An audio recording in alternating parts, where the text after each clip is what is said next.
இன்னைக்கு நவராத்திரி முதல் நாள். கொஞ்சம் பொம்மையை எடுத்து வச்சு இப்போ நல்ல நேரத்தில் சாமி கும்பிட்டுட்டேன். பாருங்கள், இன்னும் சாயந்தரத்துக்கு வந்து நிறைய பொம்மையை அடுக்குவேன்.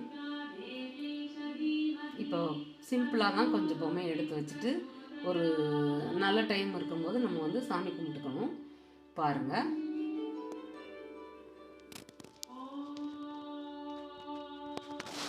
முதல்ல வந்து பத்மாவதி தாயார் வந்தாங்க.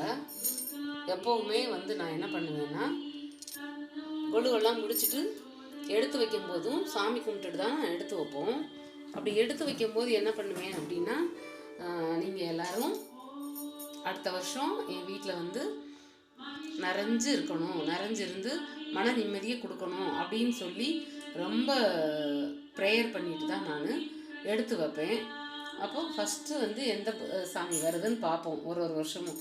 இந்த வருஷம் வந்து திருப்பதி ஏழுமலையானுடைய ஒய்ஃபு அவங்க பத்மாவதி தாயார் வந்தாங்க.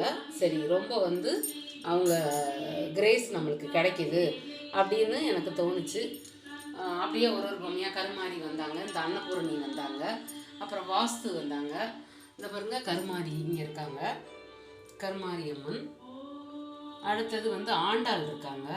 அந்த பக்கமாக கிருஷ்ணன் ராதையும் வந்தாங்க. அப்புறம் பார்த்திங்கன்னா, நமக்கு பிடிச்ச நம்மளோட ஆள் சிவபெருமான் வந்துட்டார். அதாவது மதுரை சொக்கநாதர் இவர். அப்புறம் மீனாட்சி வந்தாங்க. அதுக்கப்புறம் பார்த்திங்கன்னா, என்னுடைய ரொம்ப ரொம்ப இஷ்டமான தெய்வம் சமயத்தில் வந்து உதவும் சமயபுரத்தால் வந்தாங்க. எனக்கு ரொம்ப வந்து ஒரு மனசுக்கு வந்து ஒரு நிறைவாக இருந்தது. இப்போதைக்கு இவ்வளோ தான் எடுத்து வச்சுருக்கேன்.